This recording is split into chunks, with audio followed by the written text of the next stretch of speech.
I welcome you into this space. You are welcome here. Just like this, in this very moment, I'm happy to have you. Thank you for being here. Alright, let's go. Let's look into this energy to see what is the current energy for this group of Sagittarian. Welcome to the table. It's wonderful to have you here. I'm so happy to be here. Let's go ahead and dig in and see what's here for this coming week. Now, remember, this might not be your story. Please be clear when listening to this, to make sure that it is actually resonating with you. What is the current energy for Sagittarius right now? What is the energy around them? And what do we need to see?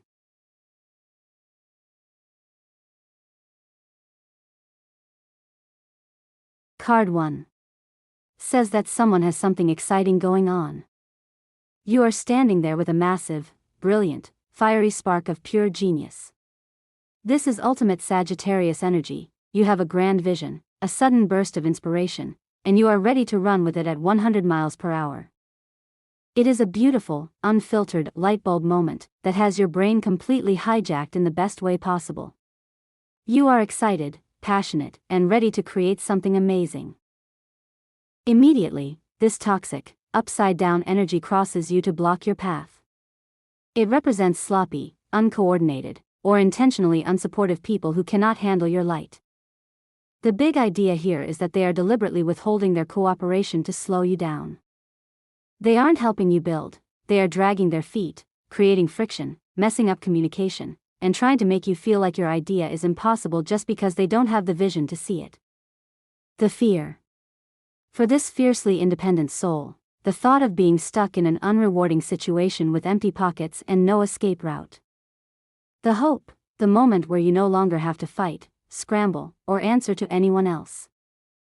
The core energy, a profound friction between the desire for expansion and the reality of restriction. Because this is happening in the 9th house of the grand vision, someone is experiencing a massive identity crisis. They are realizing that their current path demands they sacrifice their peace of mind for material survival. The core energy is a stark, sober wake-up call. They can no longer pretend that a broken foundation will ever buy them the freedom they naturally crave. Card 4. Intentionally unsupportive people who cannot handle your light. The big idea here is that they are deliberately withholding their cooperation to slow you down. They aren't helping you build, they are dragging their feet, creating friction, messing up communication, and trying to make you feel like your idea is impossible just because they don't have the vision to see it. Card 5.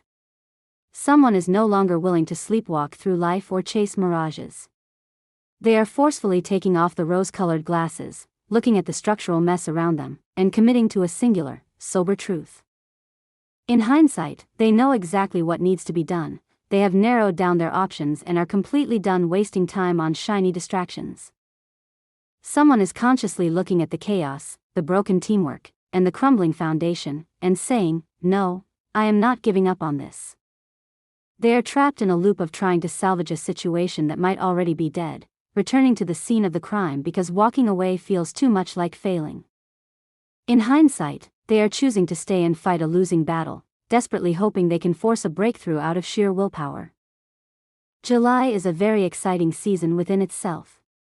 The energy near you feels extremely stubborn in this reading today. If you are joining in months later, or listening to validate your feelings, please, do not click off of this video too soon. Card 7.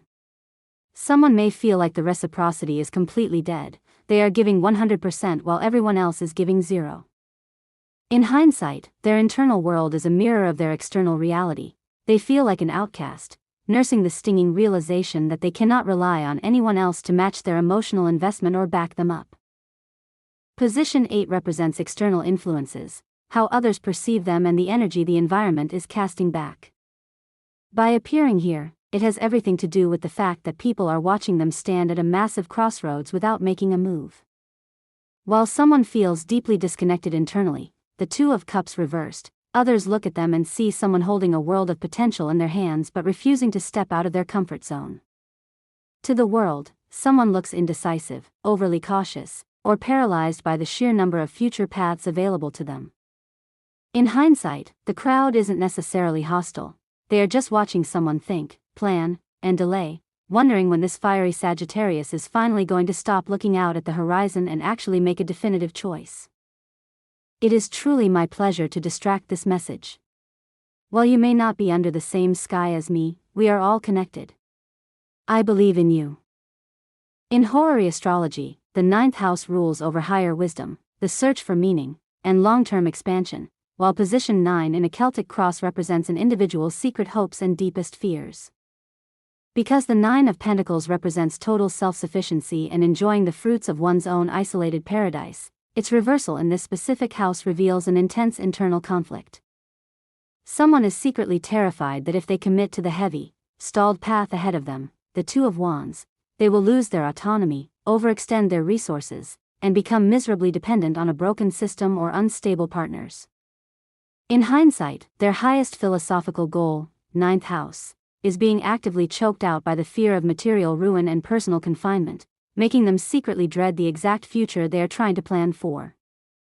At the very core of this 9th position lies a brutal psychological tug-of-war where someone's frantic hope for security is being utterly crushed by their terror of losing their freedom. The astrological enemy, toxic air and cardinal control. We are going up against heavily distorted air sign energy, specifically Libra or Aquarius, clashing with stubborn fixed earth, Taurus/Virgo remnants.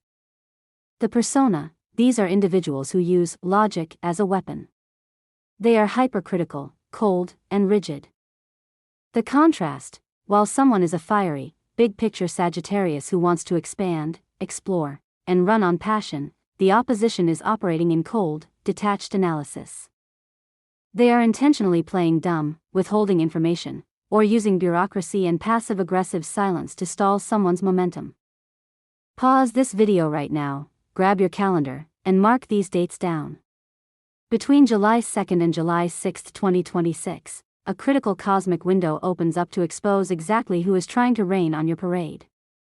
On July 2nd at 11:15 a.m., look out for written leaks, accidental emails, or slips of the tongue. By July 4th at 4:30 p.m., expect a shocking breakthrough regarding your money or contracts. Finally, on July 6th at 8:45 a.m., the fog completely clears, giving you the power to confront the toxic group. The ultimate outlook of this reading is an astonishingly brutal, yet necessary collapse of your social circle that you absolutely cannot afford to miss. The 3 of Cups in reverse as your 10th card means the superficial celebrations are officially over. While it hurts to watch fair-weather friends or toxic team members walk out of your life, you cannot miss this moment. It is the universe forcibly clearing out the dead weight so you can protect your brilliant, unfiltered creative fire. This isolation is your ultimate protection. If this reading hit home and you are ready to claim your freedom and protect your fire, make sure to smash that button and subscribe to the channel right now.